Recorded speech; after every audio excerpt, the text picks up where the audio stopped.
All right, thank you so much for staying with Citizen TV. You're just in time for the conversation. We're calling it Social Square. This is the point to allow the young people to express their views on several issues facing the nation. It's a state of the nation, the young people version. Let me introduce my guest real quick. Ann Vuria is here with us, student leader, University of Nairobi. Thank you so much for making time. Nathaniel Mungare, the chairperson, ANC Youth League, is also here with us. Thank you so much for making time. Esther Mwinzi, the first vice chair, Association of Medical Students at the University of Nairobi, is also here with us. Thank you for making time. I think it's the first time for you here. And Agnes Ibarra, policy and governance expert, is joining us online. Thank you so much for making time. We'll get straight into it. Now, yesterday, President Uhuru Kenyatta, in the commemoration of the late President Daniel Toroitich arap Moi, mentioned that there's a lot of arrogance that he sees in the leadership and is calling for respect amongst them. But what really is the issue? This is what we are talking about this morning. Hashtag Daybreak at Trevor Mbija at Citizen TV Kenya. We'd like to hear from you and hear your views as well. All of this is mostly subjective, but we all share a common cause, trying to ensure that there is peace in the country. Mvuri, I'll start with you. What is ailing our leadership from your view? What is ailing our leadership in terms of what you've just talked about, what the president talked about yesterday about arrogance amongst our leaders and our leaders feeling like they are the ones to decide for the people. So I think what is ailing our country right now is issues of politically being incorrect and politically being correct, issues about respect. We should all respect our elders, and what happens when there is a situation where a certain class feels like respect is not being shown. We have seen that in the past, let's say 1 week, there have been so many issues in terms of those who support the BBI, those who do not support the BBI, and how they are clashing when they come together. So I think we need to talk about how are our leaders causing division in our country. Yes, so you think it's the leaders who are causing the division? Yes. All right. Agnes, what are your views on this? Much, Trevor, for having me. Good morning, all the citizen viewers and everyone else who's following this conversation on whichever platform. Trevor, for me, I would say that the key issue is that we have leaders right now in our countries who are pushing the liberties and the freedom of expression that is given by our constitution. And we have seen that there has been a buildup of cultivating defiance, cultivating a level of, what can I say, political degradation from our leaders. When we look at whatever they are saying, you know, Trevor, I will take you back to how they started this affront to the institutions that are in our country. They started by insulting the president and, you know, looking at whatever that they were doing, they seemed to be getting away with it, Trevor. So we are looking at leadership and our leaders who are pushing the liberties that they have. But speaking about what the president said yesterday, Trevor, I think from now on, and you know, right now when the temperatures are rising and when we are preparing for an election that is to come in less than 17 months, Trevor, I feel like what we have now is a situation that, if not controlled, will lead this country into total chaos. And this is the point where I think institutions like NCIC, the IG, the Kenya Police should come in and maybe rain down on these political leaders that are pushing the tone of politics, degrading it, and pushing defiance and beating up the drums of war. And I feel like, Trevor, we need to intervene at this moment. All right. Esther, what are your thoughts? Thank you very much for having me here. My look at this is that people ought to respect the people who are placed in power. It does not matter who, because even if these people who are speaking like this are placed in these positions where they are more powerful, you'd want to command respect from people below you, yeah? There's no way these systems can work if it is a power tussle. Everyone wants to have it. Yeah, we have people who have to be tolerant. We cannot head to the next election when everyone wants to flex their muscle, yeah? Yeah, we cannot do that, because when we head to a place where everyone wants to look like the boss, then it is total chaos. And as the youth in this country, one thing, we need to learn how not to be used. Engage people, don't use them. Yes, that way you set a good example for this youth. That way you show people how to respect the hierarchy of power. Yeah. using the youth. Mungari, is this all about disrespect and power? Is that where the problem really lies?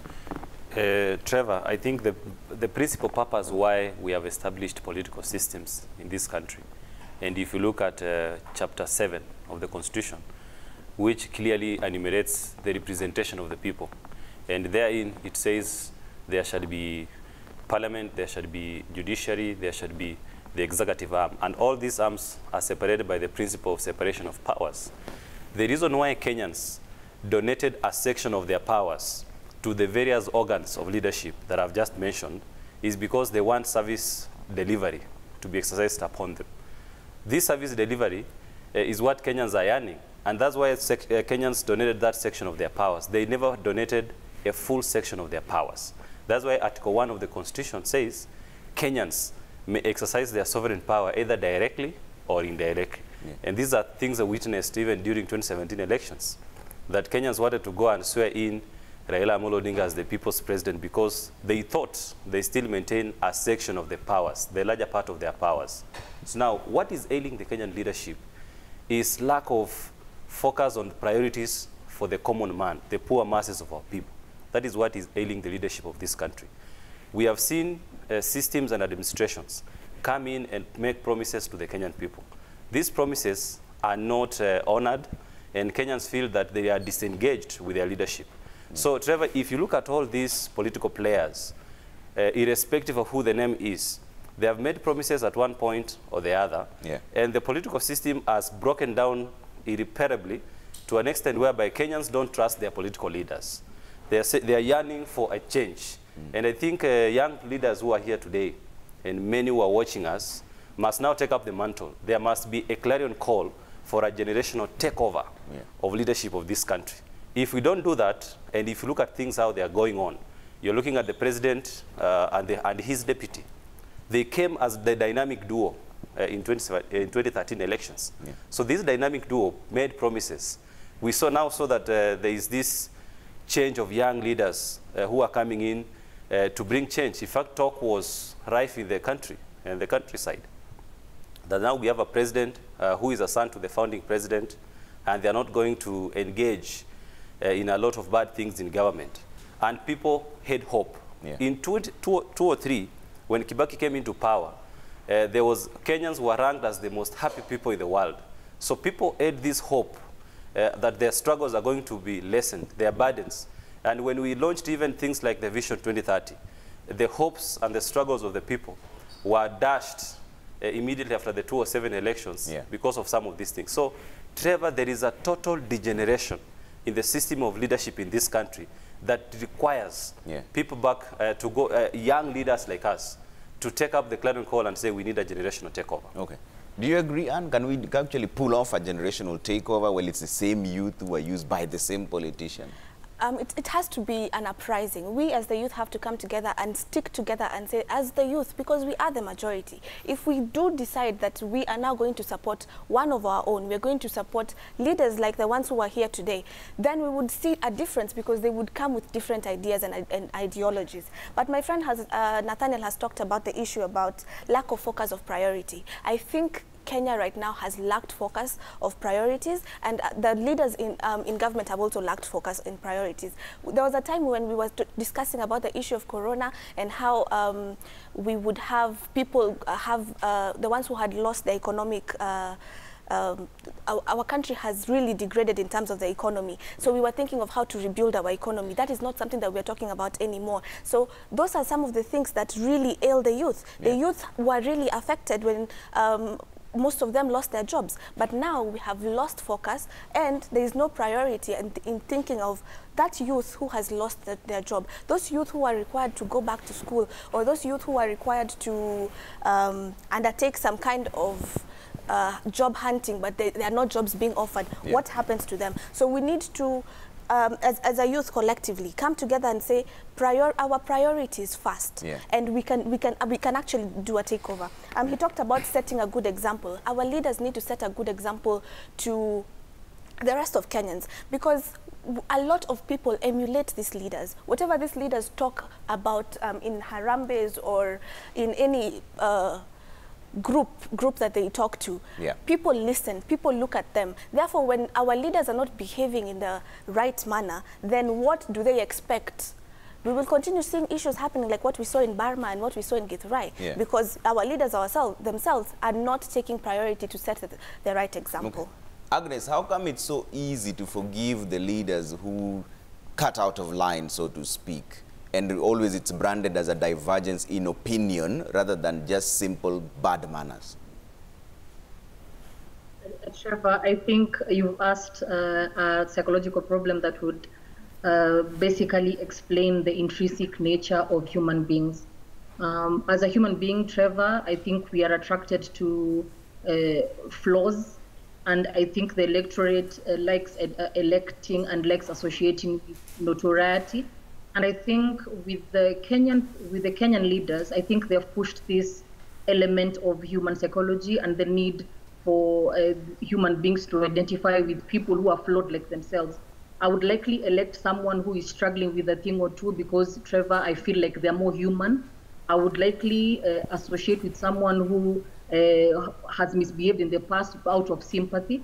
But our Kenyan leaders are using notoriety and this lack of what you're calling manners in general to really push the envelope and try to, launch their political careers and throw themselves on a national platform. Yeah. And I think, Trevor, if not checked, and this is one thing that I like about the proposals and the conversation that we are having as a country right now. If it is not checked, we are looking at a moral decay of the young generation that is coming. Right now, we are already dealing with young people who do not have, grounding of what is ethical and what is not ethical. We are rewarding people who are, completely out of line. We are rewarding people who are involved in maybe wrong and improper lines of businesses. These are the people who end up in these large offices. When you insult the maybe institutions in power, when you wake up and one day decide that I need to be famous, and you look for a target and decide that today we are going to insult the president so that I can be famous, I can be covered by the media. You know, we end up seeing these people being rewarded and ending up in positions of power. So, yeah. Trevor, for me, I think it's an issue and it's a multifaceted issue that needs to be checked, either by, first of all, realigning our morals and identifying what are we as Kenyans and what are we as Africans, and making sure that our moral grounding is upheld by the institutions of this country. Esther, have we deliberately created a system that glorifies absurdity as a young people? I think the system has been created for us, but at the same time, I think we have taken it up with open arms. Yeah, we have people who come out here trying to gain what we as young people call gangster points. You want to get that street cred. And for you to get that, you want to do something that resonates with the people. So sometimes you want to be unruly, sometimes you want to talk the way you feel like. If you do that, then you will get some attention. And the youth are picking up these bad habits. The youth are picking up these bad habits, and it is quite unfortunate because these are the leaders who are coming up. Like Anne said, we need to get a new generation of leaders. We need to get people who we feel like represent us so that we don't want to try uncouth ways to associate with them to feel represented. Yes. So in order to do that, then we need to break down this culture, this culture of so-and-so is saying this, so-and-so is saying this, and I think that represents me. No. These people say these things to get there, and the moment they get there, then the narrative changes. Yeah. It all depends on what this person wants from you at this time. Yeah. Then after that, you become irrelevant. Then we go back to, again, trying to find who else is speaking for me, who else is speaking for me, but at the same time not realizing that we are in our own boat as the youth, and it is capsizing. Yeah. Yes. Nathaniel, this is something that also boiled to the surface in Kisii. We saw an actual physical confrontation of honorable members simply because someone did not like what the other person was saying. So is it that the youth have been nurtured in such a way that they accept the system, like Winzy is saying, or how do we then change this trajectory of having some leaders who are just absurd? I want first, Trevor, to disagree with Agnes Ibara on the point of ethics in political leadership. most of these politicians don't have ethics. In fact, when the drafters of the political dictionary were crafting up these words, they did not have the word ethics when they were doing so. Because our political leaders in Kenya particularly don't have the ethics and the manners that exhibits what we could call moral leadership. So in this country today, somebody can make a promise to one another, which is very wrong. I don't know why people are making promises to each other, and then they come and term it betrayal. Instead of engaging in an ideological discourse on which model works best for the poor masses, the majority, who are the vast suffering in the villages, and particularly the young people who constitute the largest numbers. Now, if you come into the question, and that's why I started by the issue of ethics and disagreeing with what Agnes just mentioned. In Kisii, and I happen to come from Nyamira, Trevor, and I happen to know these two MPs, it was a total disgrace. That is not the characteristics and the demeanor of the Kisii people. We are not, that is not who we are. That is not who they are representing. In fact, I'm embarrassed as a young person to even discuss the conduct of these two honorable MPs, because they're even diminishing the chances of us who are seeking political leadership in the future. Saizi old wazes in the villages are saying, these young people given an opportunity to lead, they are not going to show a good example. They are not going to debate quality debates in parliament, prepare these motions.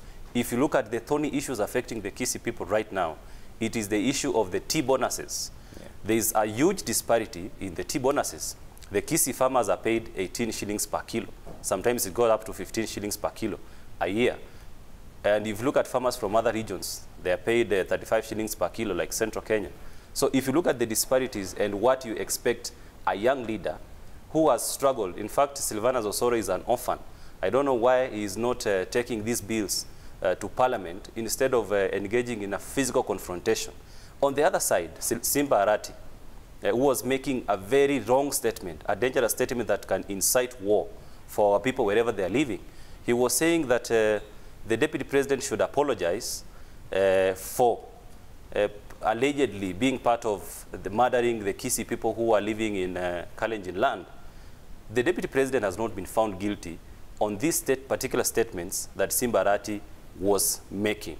And in fact, he was endangering the lives of our people who are living in Kalenjin land. The Kisii people are very aggressive people. They are known to be outgoing.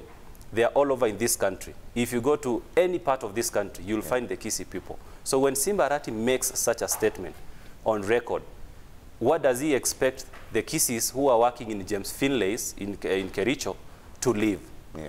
What is he expecting of Kisiis who are living in Mhoroni, in Eldoret, in all these parts where the deputy president has a staunch following? Yeah. So it was wrong, and I want to call the two leaders out. Later we saw them meeting and having a laugh after causing the drama in a funeral. I doubt the two leaders even knew the father to the deputy governor. And that was the utmost disrespect.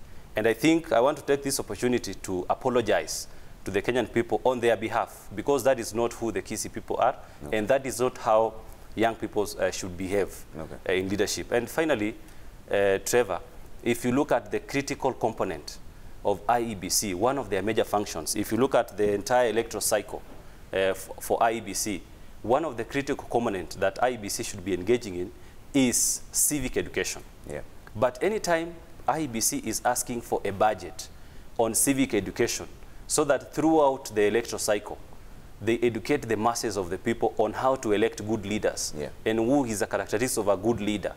They are not given the budget by Parliament. They are only given money in the last financial year towards the general election. So that is what is making IEBC not to go to the grassroots to educate the people on who is a good leader and how they should elect a good leader. So in my opinion, the budget for IEBC, the larger percentage of it should not even be about procuring election technology or procuring ballot. It should be about a budget given to them, yeah. To conduct mass civic education, okay. On leadership. All right, let's talk about this issue that happened in Kisii for a bit. And Anne, I'd like to hear your views on that fight that came up between those two leaders. And also, they made it to the NCIC list of shame. Is that enough?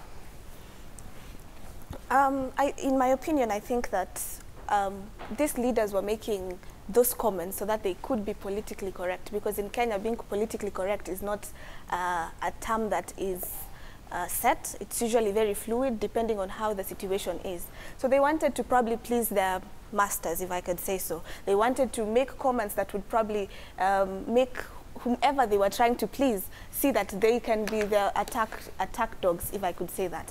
And the NCIC is supposed to be a watchdog. It's supposed to ensure that whenever these issues happen, they take action. Shaming them is not enough. And again, the NCIC should also ensure that they are consistent, because time and time again, we have seen that people are politically incorrect, or if I could say, they actually speak very bad things online or speak very bad things in Harambes, but they have been quiet. Why is it that now they are open, they are coming up? So we should also look at politicization of issues. Probably there is now politicization of certain things, and that's why the NCIC decided to put their names in the list of shame. So that is not enough. And them coming out and just saying that they were laughing together and they have not come to apologize to the people of Kenya and tell the people of Kenya, this is not what we stand for. And also tell the youth and the people who emulate them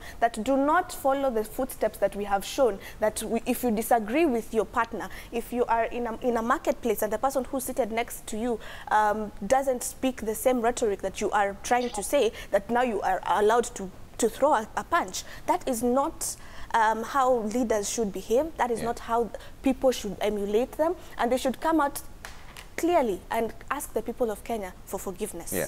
Agnes, is it enough to have them in the list of shame? And will that even have an impact when it comes to the election day?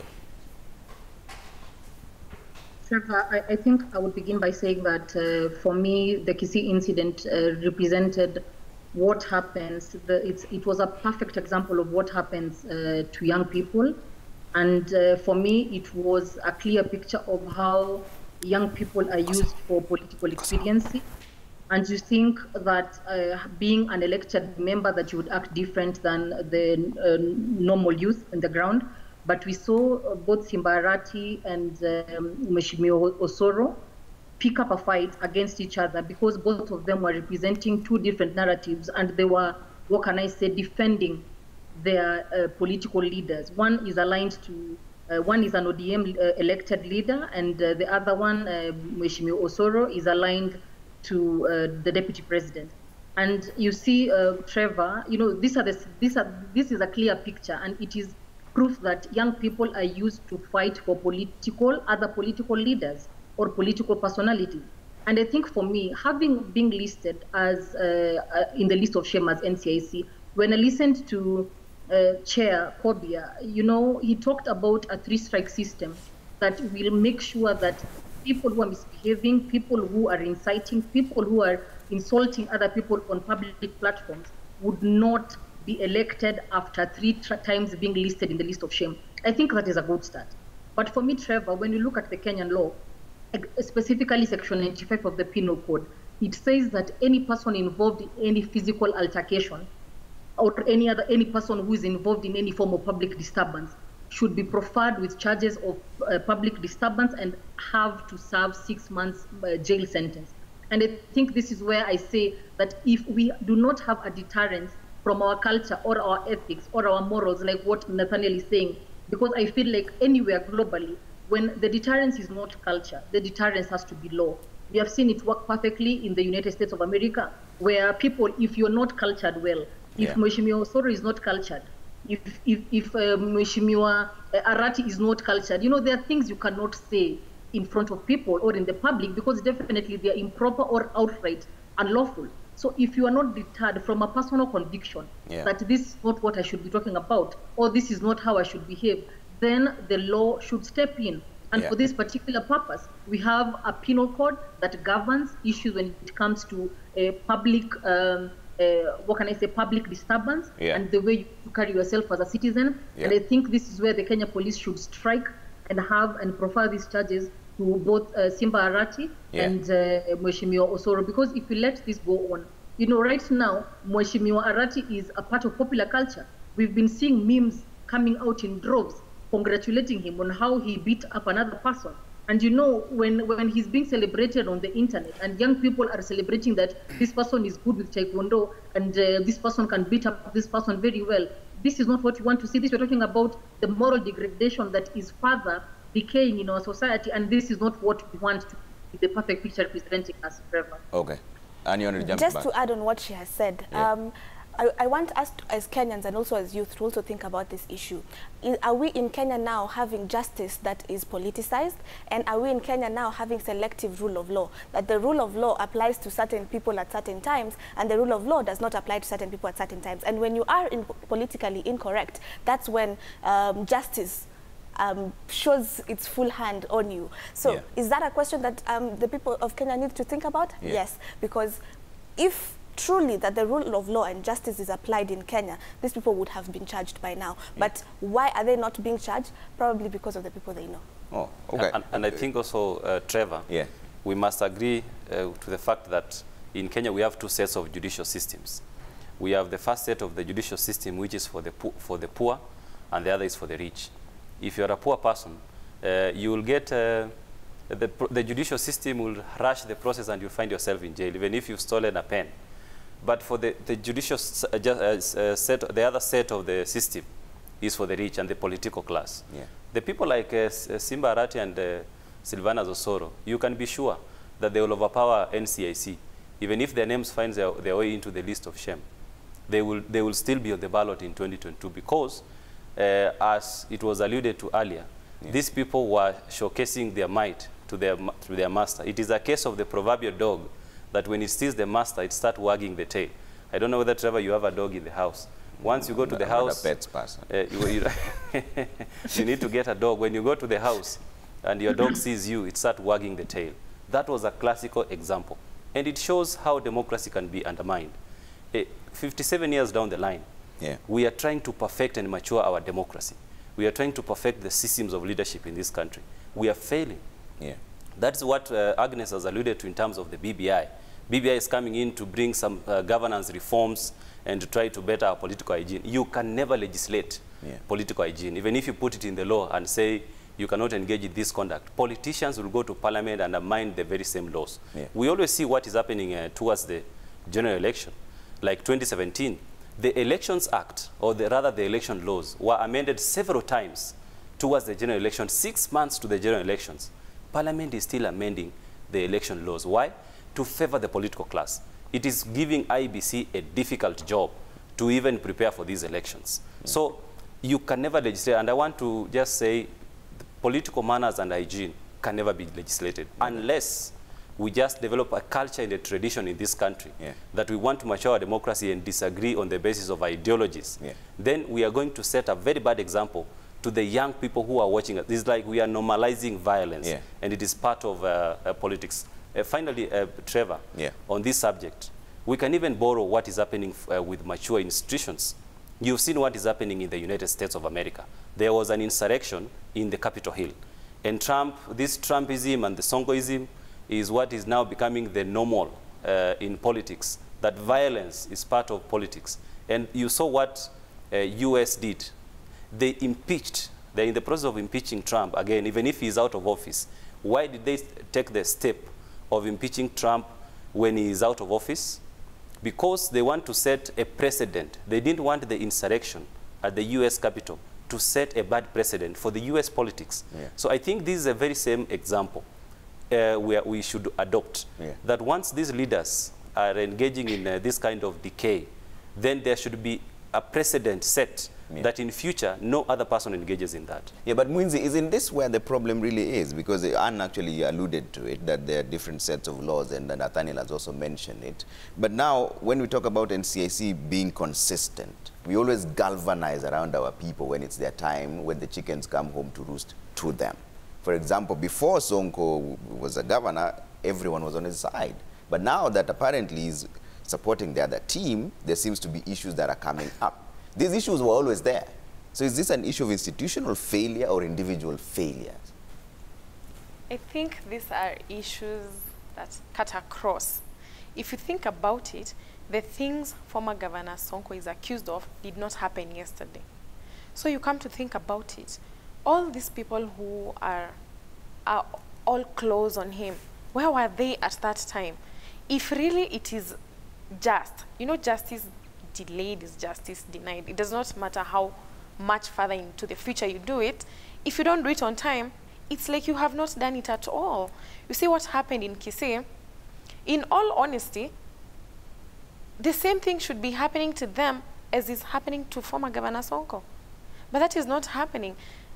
I would like to disagree with you on one thing. The law on some aspect might look like for the poor and the rich, but in all honesty, it depends on what political class you stand. It depends on the side you take. If you take the side with more might, then it will favor you. Who knows, maybe in future, if this Kisii incident changes trajectory and you happen to be on the wrong side of the divide, it might still bite them in the back again. So it's not really a thing of who's poor, who's not.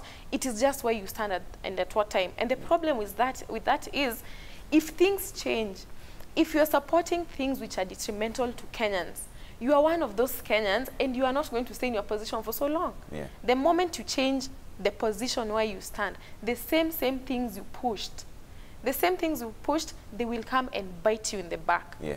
You'll have to pay for it. And it is only a matter of time. Yeah, but and just because the issues were not picked up back then and they're being picked up now, it doesn't mean they should not be picked up at all, right? I mean, there were mistakes that were done and someone has to answer to them. Yes, and Mongare talked about having 2 sets of justice. It's actually 3 sets of justice.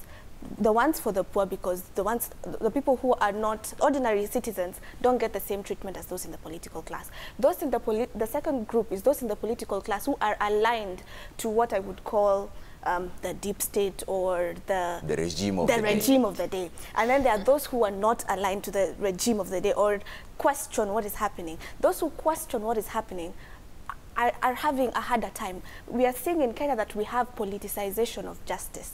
Justice is only being applied politically. If there was justice in Kenya, the issues that are coming up against former Governor Sonko about the issues about robbery military and violence and all military regalia and all those things could have come up earlier.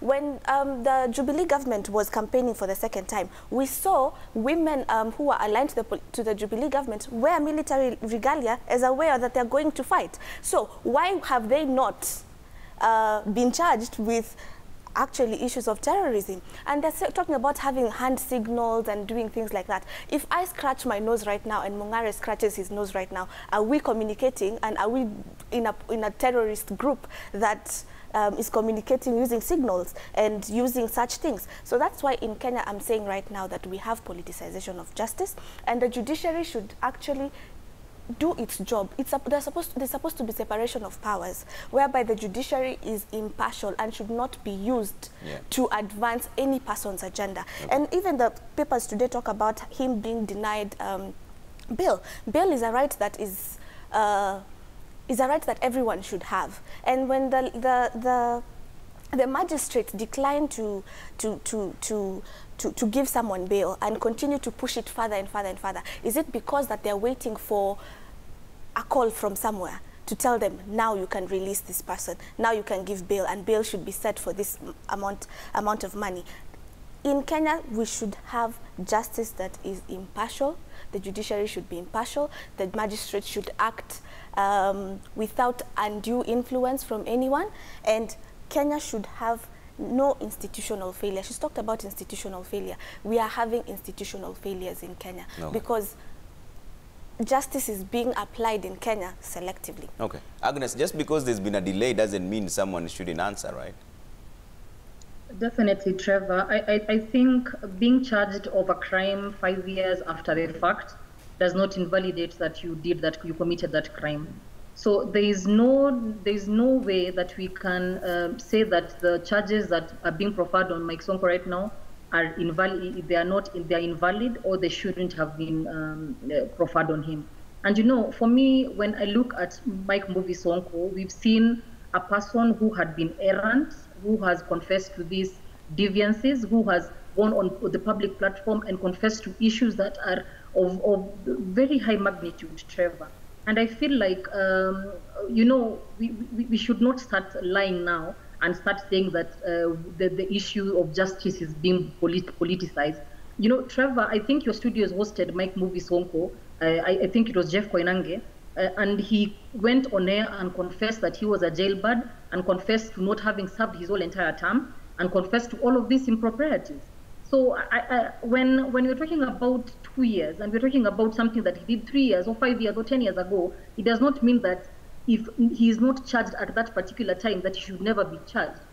Delaying the delaying of a charge does not invalidate a crime that had been committed. And for me, Mike Bovi Sonko, he is a public nuisance, he is a failure, and he's what and Bovi Sonko is talking about an institutional failure. He was a governor, failed to be a governor, did not give, even according to what our constitution says about public officers and public leaders, he brought dishonor to the office of the governor. And you know, even if it is not the terrorist charges, he should be charged by bringing dishonor to a public office. Because even on his impeachment cases, he was impeached because he stole public funds. And you know, Trevor, we need to start having a more sober conversation and not looking at it with a microscope or political. I think we are the ones who are politicizing this conversation, and Trevor, it shouldn't be. All right, I have to take a quick break here on Daybreak. When we come back, we talk about those issues and more. I see a lot of your feedback. We'll come back with them shortly.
All right, thank you for staying with Daybreak. We're still talking about the general political issues from the youth perspective. We're calling it Youth and Leadership on Social Square. See a lot of your feedback. In fact, let's bring them up and read some of them before we get into the next subject that we're talking about here.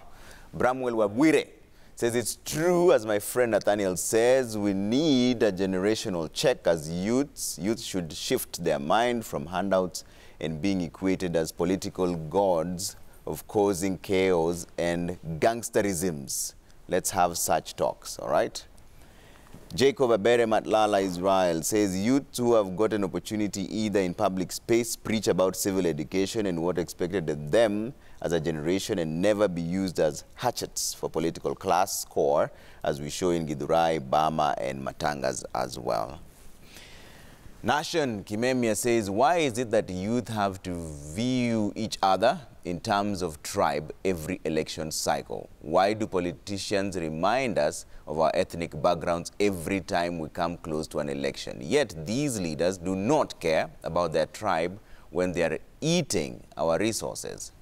Nation Kimemia there, that's actually one thing we're going to go into in just a bit. Jenga Kungu Paul says there is a big mistake that our people, especially the youth, are doing, allowing these politicians to whip up their emotions against their fellow wananchi, fighting one another till the time our youth will understand that they are meant for misuse by politicians. No change at all. All right, it's Dante says, I think we as youth should also demand for good jobs in exchange for supporting the BBI. All right. Something interesting there that Nation brought up there on Twitter, and it's also the same thing here. It's on the Daily Nation front page. So the President, Uhuru Kenyatta, said it's time for another community to lead. And his deputy, Ruto, says leadership is not about communities but individuals. And why does this conversation around the leadership have to be about exclusion of two tribes rather than inclusion of the other 40? And in my opinion, Trevor, that's where in our country we go wrong. Because our country has reduced politics and every election cycle to which tribe do you come from, which community do you come from, who do you know, or how can you be able to marshal votes. That should not be the case in Kenya. If we want development and if we want our country to continue moving forward, we need to look at each individual person individually, look at the person's track record, not and not per se looking at the person's community or where they hail from. And if we as a country come together and say we are tired of community politics and we are tired of tribalism, and even in the BBI it talks about inclusion and no divisive politics or elections, and we have a state where we respect each other as Kenyans and anyone is given a fair opportunity for as long as they have a good track record, then we would see our country move forward. Because if we continue having this issue of what is our community getting, or who is our community supporting, we will continue to support people who, when they get there, as one of the tweets has said, who when they get there do not share the resources. They do not come back and ensure that their areas are developed. They will only start developing 2 years to elections, to the election period, so that they can be seen that they were doing something. So we need to have a conversation where we are talking about the political, the scorecard of that person, of that leader that you're electing. Look at their scorecard. Look at the policies that they want to bring in place. We need to start talking about the agenda. What is your agenda when you come to ask me to vote for you? And not per se, I am from this group or I am from this party affiliation, so vote for me as this county. Vote for me because I'm from this party. It should be, what is my scorecard? What am I going to do? What have I done before? And what am I going to do for these people? Okay, Agnes, does the president have a valid point on this issue of communities that are in leadership? Yes, Trevor, indeed. And as a matter of fact, I think that's a conversation we need to start having right now. It would be quite improper to ignore the fact that the person who is defying or not agreeing with what the president is saying is the deputy president himself, and he has, for the last 2 years and thereabout, has been stirring up a division in terms of economic empowerment. And you know, what the president is trying to push is a national conversation that says if we are trying to broaden this political space to include what the Deputy President is talking about, hustlers, and what he's talking about voting against dynasties, and he has been drumming up support for a hustler presidency. And he's saying that right now, I think the time is ripe for a hustler or someone who's not born of privilege to lead this country.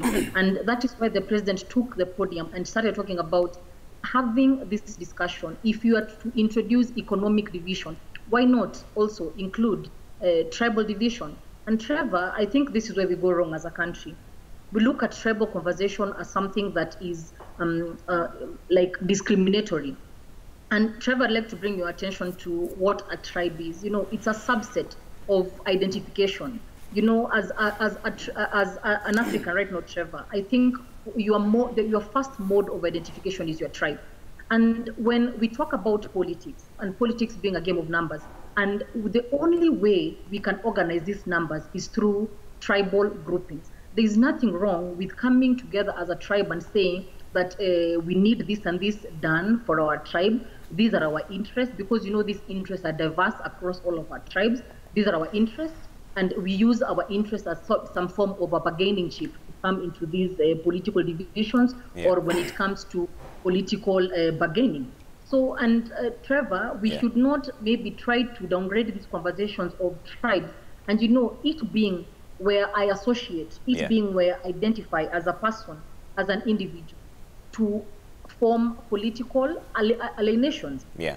And you know, Trevor, I'll bring your attention to the United States of America. You know, they don't have tribes, but they have red and blue states.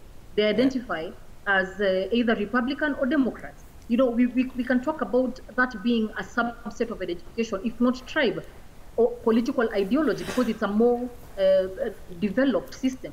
And if you go to the UK, I'll bring to your attention to during the premiership of Margaret Thatcher, we saw an uprising of the labor movement, because at that time there were maybe the House of Commons did not feel like they're being represented. That's why we saw that the people who were working in the milk factories, the farmers, they came up and said, we need a House of Commons that we can identify with.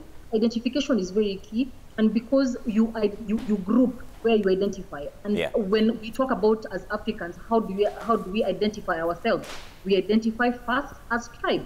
And you know, we cannot get rid of a conversation of tribal alignments. Because, you know, Trevor, if you're talking about consolidating numbers and national numbers, we need to group ourselves as these tribes. And, you know, Trevor, you would see, like right now, the MCAs, and I like what the gentleman has texted and said that maybe young people should maybe group and start asking for jobs.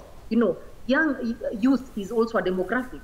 Just as MCAs, they have grouped themselves in one clarity of purpose and said, as a member of county assemblies, this is what we want for this. Young people can say this is what we want for this. And even as a tribe, we should not lock out tribal bargaining or tribal alignment. Okay. All right, Nathaniel, you want to jump in first? Yes. She's talked about tribal aligning and tribal people coming together through their tribes. But we are moving to a situation whereby a lot of our youths don't even speak their natural or their mother tongue. So it will get to 20 years from now, we will not be talking about tribes. And if we are moving to a nation whereby we are going to talk about inclusivity and all those issues, and the youth who are coming up and the ones who are cropping up are not even tribally aligned, because the majority of them don't even speak their mother tongue. And we're having people come up who do not, who have only gone to their, if I can say, ushago every December. So they are not particularly aligned to that area. So what we need to be talking about is how can we, the youth, be a demographic in itself and say, we as the youth, we are demanding this.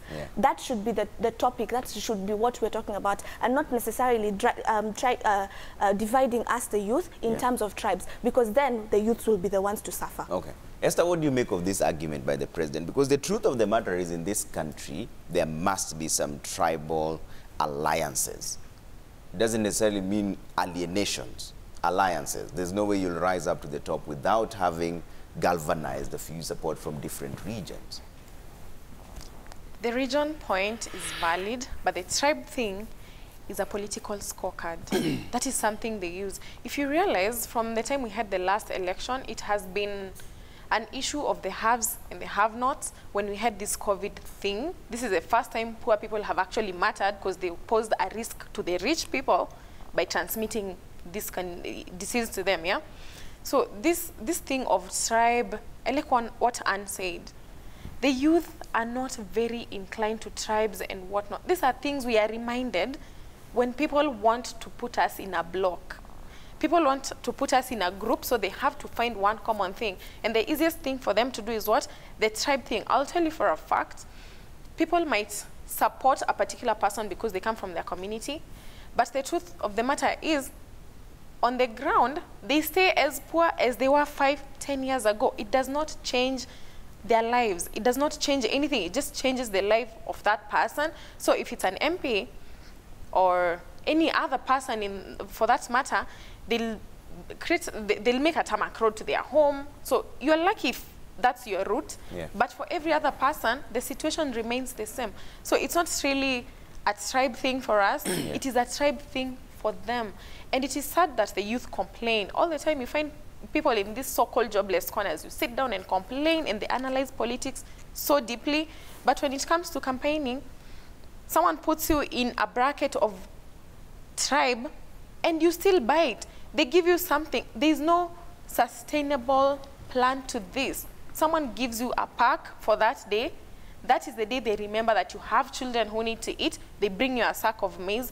And after that, it disappears. Yeah. It disappears. It's like people have neglected themselves so much. You think, I will not get anything, so let me get this packet of maize flour because I will never see anything else after this. Yeah. We are too many. There's so many of us complaining that if we actually came together, we can change this whole thing for ourselves. Just economically empower people. In that way, you'll not need to have to come to divide them on things of tribe and whatnot. These things don't matter. When we sit down together, I am a medic. When we sit down as doctors, our problems are the health sector, not tribes and whatnot. If our colleague passes on because we do not have PPEs, it does not matter what tribe they are. At that moment, we are just people without protective equipment. And it should remain like that. Yeah. Because this tribe thing has not benefited us in any way up to this point. Okay. Nathaniel, does the president have a point here when he says that it is true, it's only people from 2 regions that have led the country, and now maybe it's time for someone else to lead? Will that foster cohesion? Yes. When the president made those remarks in Mululu, when we were burying the mother to my party leader, I was there. And I heard the president say this thing in context. He said that if you are trying to drive the narrative of class war, hustler versus dynasty, and by the way, the hustler versus dynasty, I'll tell you in a bit on how we have invented our manifesto to that regard. The president meant that if you are driving this narrative, then I'm also justified to say that we might need another tribe to rule this country, because the Kikuyu community and the Kalenjin community has ruled for this country. Personally, I refused to be invited into that discussion of tribe. Trevor, there is nothing wrong with tribe. It was not a biological mistake that I was born a Kisi. In fact, I'm very proud to be a Kisi. If I was given another chance to choose which tribe I should be born into, I will choose the Kisi tribe, because that is who I am. I'm part of that culture. I'm part of the people in Kisi land. But it is not wrong to say that my identity is tribe X, Y, Z. It is not by coincidence that Anne Mvuya is my friend, and she comes from central Kenya, same as to Agnes Ibara, and all we are friends.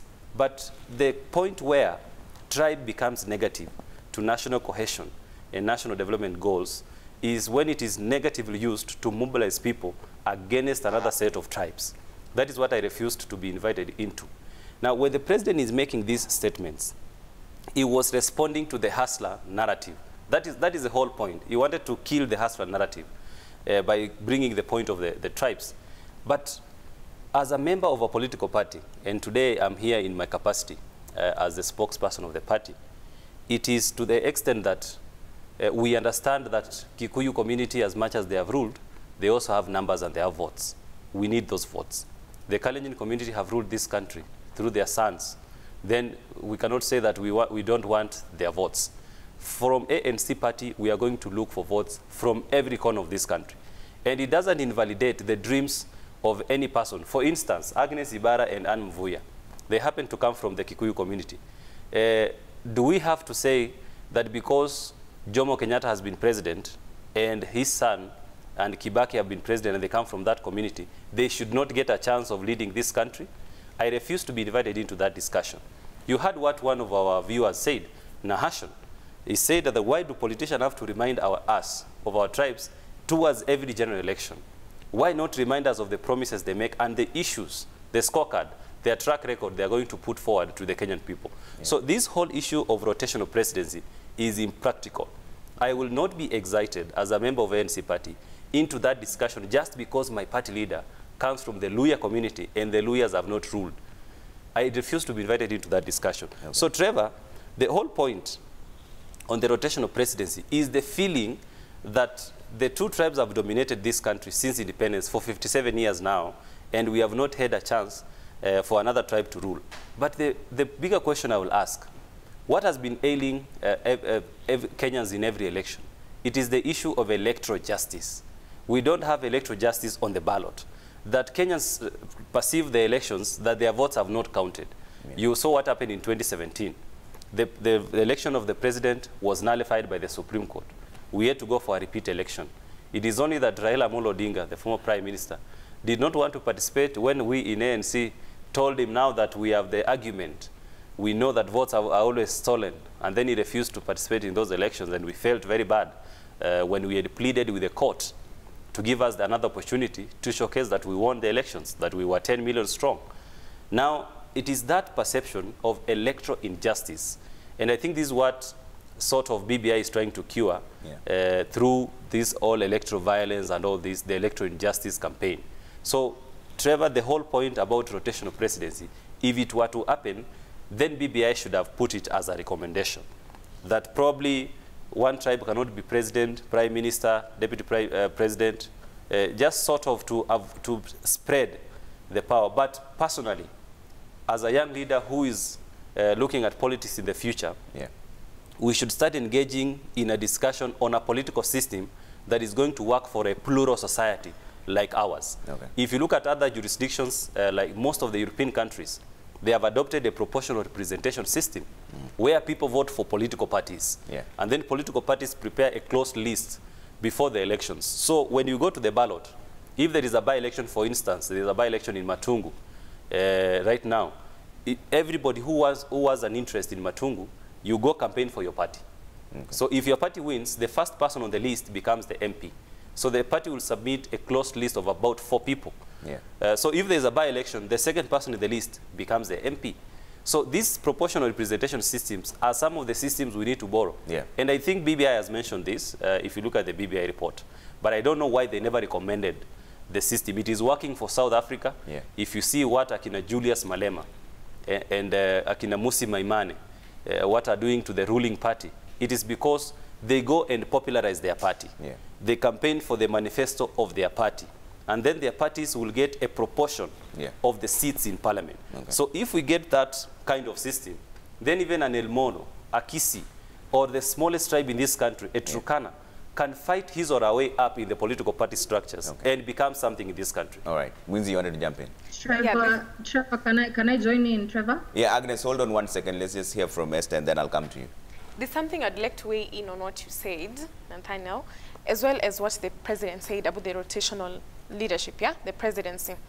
I'd like you to think of it like this. You do not have to be the president to be in charge. Actually, people who are in charge are not really the people at the top. There are so many other positions down here. There's the cabinet secretary, there's the CASs, parastatals, and all that. But if you take the top position, and this is what is happening, you can look at the statistics. Every other person in the top positions as you go down, you can draw a pie chart and it will be colored in the same color. Because you took people from your tribe. Then that is a way to think of why someone would think, then let's rotate the tribes. Because whoever takes the top will bring every other person at the bottom. Who is from their tribe. Who's from their tribe. So it's the allocation of resources that and opportunities that is where the problem is. Exactly. If you could have someone at the top and you divide the positions below you, you divide them equally, then people would not feel the need to our person has to be the president, because they will get opportunities. The problem boils down to you getting the position and putting your people, and by your people I mean people from your tribe. Then every other person feels like the only way for me to become the CAS of this or to get the med soup of this facility, I have to get my tribe person at the top. It so is just as simple as medical that. Superintendent? Yes, medical superintendent. Okay, we're not medical students. Let's bring in Agnes on this. Agnes, you wanted to jump in? Yes, I'd like to maybe engage Nathaniel on this issue of rotational presidency, and maybe to put it into context. I remember one time when Nathaniel has mentioned that we were friends. We were having a discussion with him about him back in his school days. And Trevor, maybe just to put this into context, we can imagine Kenya as that classroom with 43 kids, and then we have 2 kids who are always topping the class, and they get cake in return. And the rest of the 41 kids don't get anything. You know, Nathaniel mentioned to me that one time when in class, his teachers were never, you know, when you notice that someone has an unfair advantage as a teacher and you ask a question and then there are always only 2 children who are putting their hands up to answer, you start maybe passing them off, and then you start choosing people from the crowd to answer this question.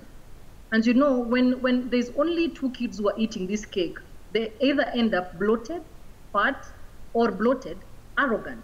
And I think that is why I support the president when he is mentioning issues of rotating the presidency.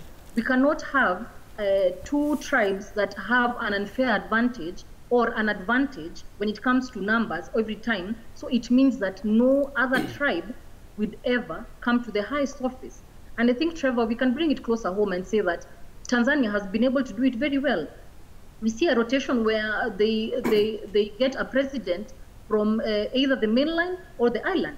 And you know, we've seen also in Nigeria that the issue of rotational presidency has worked very well. And I like that Nathaniel has mentioned the issue of a plural society. You know, when we have systems that favor numbers, and when we have systems that favor tribal groupings, and you know, when we're talking about the major tribes in Kenya, the Kikuyus will always top this up. And because the Luyas have the numbers, but maybe they have never consolidated all of them in one basket, we will always find that the Kikuyu will have the presidency. So if you are to put fairness in this society, and if we are to have a system that works in our pluralism, we should start having this conversation of maybe, as that class teacher in class, passing off those 2 kids so that the other 41 can have a piece of the cake. Okay. The only wrong... I'd just like to say... Wait, hold on one second, yes. I'd just like to say that the issue about rotational presidency should just come and boil down to the issue about manifesto. What is the manifesto of this particular person who is trying to vie? Because if we come and start putting people in classes, then we'll have issues of hustlers versus dynasty, which does not even help. Then we'll have issues of saying, then we have had Christian presidents, now can we have a Muslim president? We've seen Governor Joho said that he will be vying for presidency. Is it now time to give a Muslim an opportunity to be president? Because we are trying to make sure there is rotation. So rotation should not be the issue. The issue should be, what is the manifesto of this person who is putting themselves up for candidacy? What happens in the case whereby, if we're going to talk about rotational presidency, that we have 5 people who have put themselves forward to be president, but these 5 people, their tribes have all served before. 20, 30 years from now, their tribes have all served before, but we do not have any other person coming up and saying, I'd like an opportunity to be your president. Does that mean that in that election cycle, we will disqualify all the 5 and say that now we are going to force people from other tribes to come up? No, the issue should be, what is the manifesto of the person who has offered themselves up for presidency or have offered themselves up to lead Kenya, and what are they going to do for the people of Kenya? Development is what Kenyans need. Kenyans do not need to be divided. We are trying to bring, even BBI tries to bring people together, inclusivity. Let us stop dividing each other. along tribal lines. Let us stop dividing each other along those issues and start talking about issues that actually help women, issues that actually help men, issues that actually help youth. Because then we would now say that we have only had male presidents and it's about time for a woman to take up the presidency seat. Yes, Trevor. Yeah. Agnes Ibarra is a very good friend of mine, and she's a very brilliant leader. And me and her, we like throwing ideological punches towards each other for this simple reason. And she has said this analogy of a classroom. Now, that is a very brilliant analogy. It's only missing one thing, that in a classroom setup, there is no democracy. It is the teacher who chooses the pupils who to answer questions, or it is an example, the classroom's analogy she has given. There is no democracy. Pupils are not given a chance to vote. So it is a good analogy that is used to illustrate a wrong point. Now, if you look at the earlier point, and Trevor, I'm telling you that as a member of ANC party, I should be more excited with this conversation of the rotational presidency that the president has put forward than any other person. Because my man is a lawyer, and my leader has never ruled this country, and he doesn't come from the Kalenjin or the Kikuyu nation. But the reason why I'm refusing that invitation is because I want Musalia Mudavadi, the former vice president, to be judged on the basis of his track record. He has been a finance minister in this country. He has sorted out the issue of the economy. And one of the best things about Musalia is that when, between 1993 and 1997, when the economy was in turmoil, he came up with a radical fiscal reform that turned around this country, the structural adjustment program. That time, we were basically from high inflation in the 1992 elections, that where Kina Jironga and the likes printed notes, 500 shilling notes, that brought inflation in this country. But when Musalia Mudavadi came in, he sorted out that mess in the economy. I want Kenyans to look at that track record. When he was Minister for Agriculture, he sorted out something in KTDA by bringing reforms, transforming KTDA as an agency from an authority to an agency. I want Kenyans to look at Musalia Mudavadi from that track record, not because he is a lawyer and he has never ruled. And now, there is an analogy that my friend Agnes Ibarra has put forward of Tanzania. In Tanzania, the system there is a socialist state, because Chadema, not Chadema, the CCM party is a socialistic party. Their system is not about the mainland and the island. Their system is about you rise through the ranks and file of the party. They prepare the next president in CCM in advance. Like President Magufuli was prepared a long time ago by being taken to key portfolios to run. Magufuli was once a minister for roads.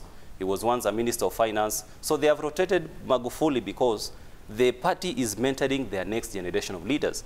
And that's why one of the good things I like about BBI, they have talked about the issues of proportional representation. They have even gone ahead and said, perhaps Kenya, as a plural society, we need a mixed member proportional representation to do away with the first past the post system.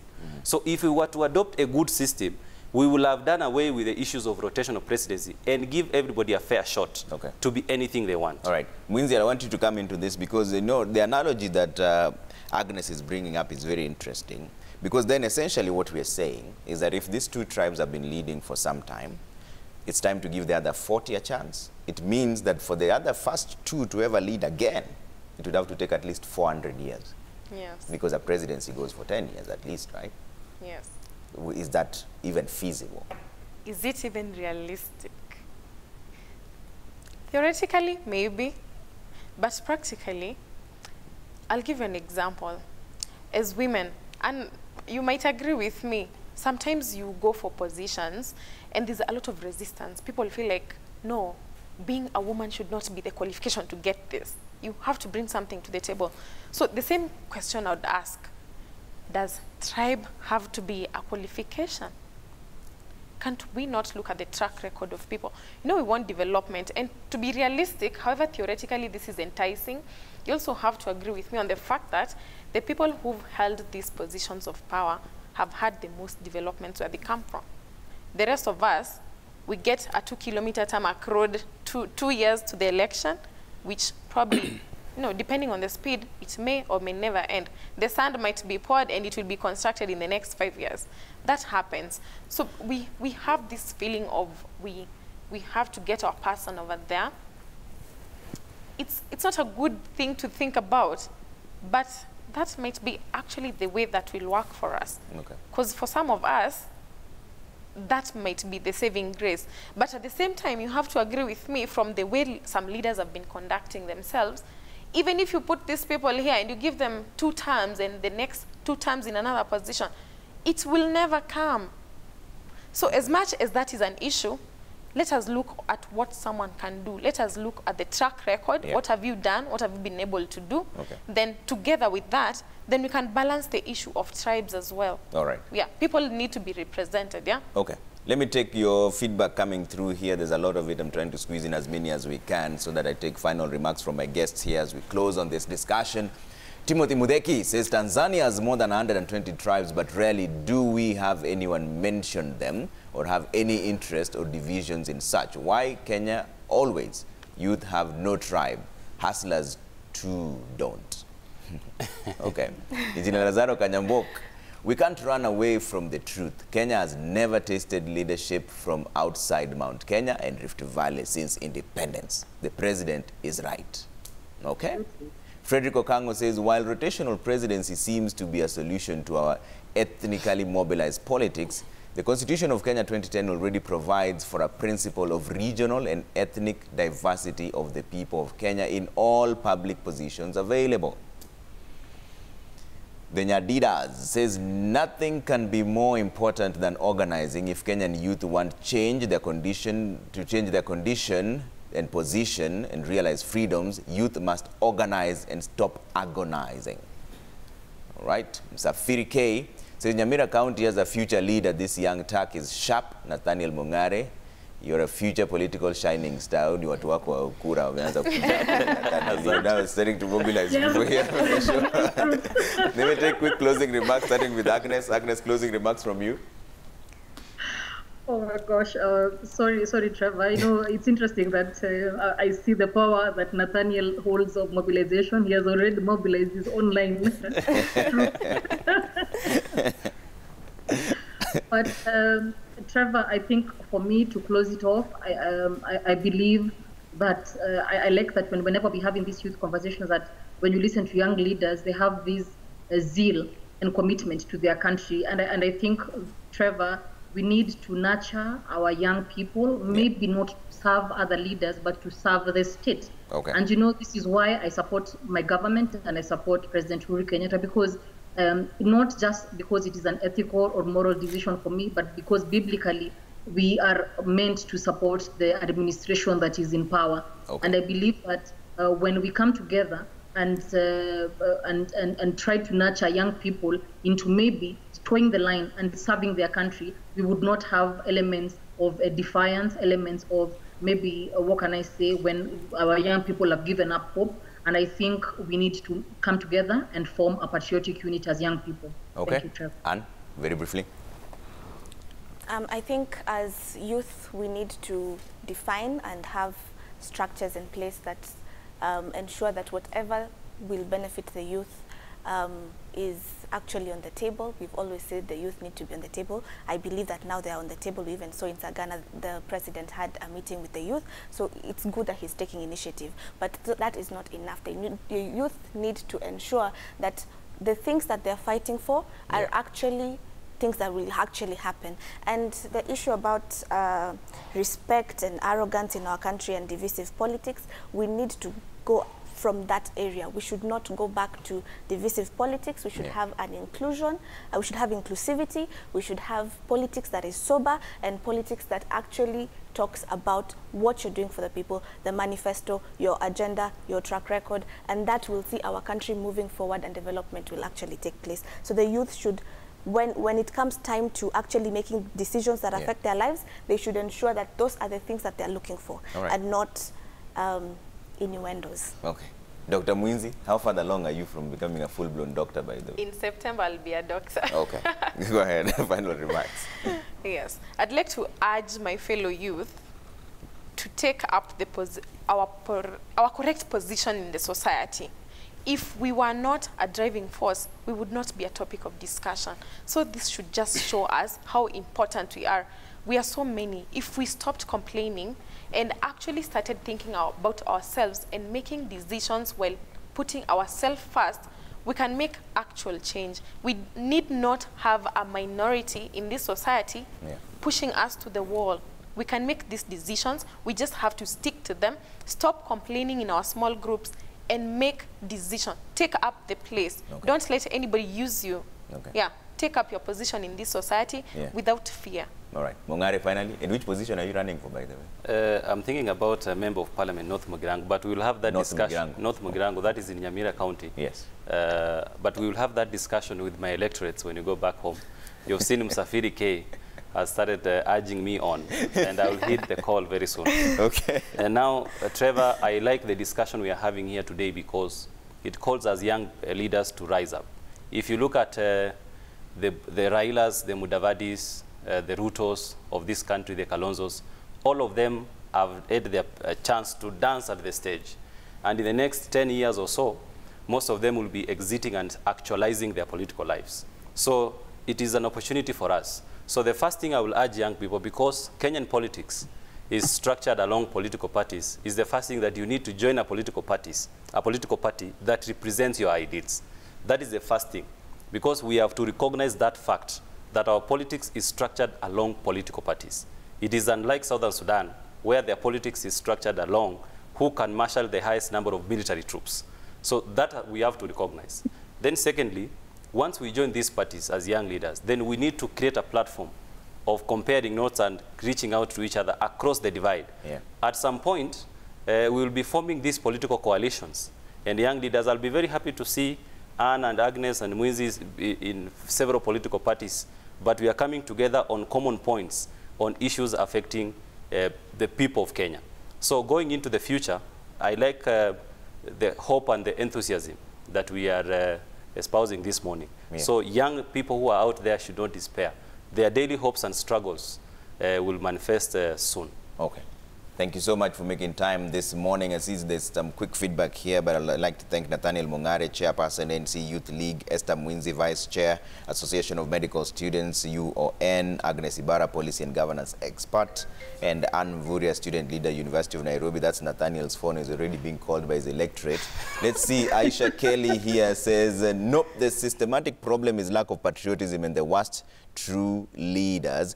Abdullahi Bash says, well, the president has led in the arrogance front. He refused to respect and uphold our constitution and to the fidelity of our laws. Judges haven't been sworn in, and thus common man is suffering in the corridors of justice since cases have piled up. Let's see if I can squeeze in a few more. Jacob Abere says, well, good conversation going on. My input, let youth stand up and be counted. Let them not be captive of politicians. Let them not be cheated by handouts. Stand away from tribal politics. Let them see brown envelopes as evils and speak out. That's where we leave it for now. It's always a pleasure having you with us right here on Social Square, where we give the youth a chance to speak on national issues here and, of course, change the trajectory of the conversation. Coming up next, it is Friday, people. Roy T. Boy is on the decks. Everyone is dancing. I didn't come with my dancing shoes, but well, let's see how it goes with Roy T. Boy. All right? Bye for now.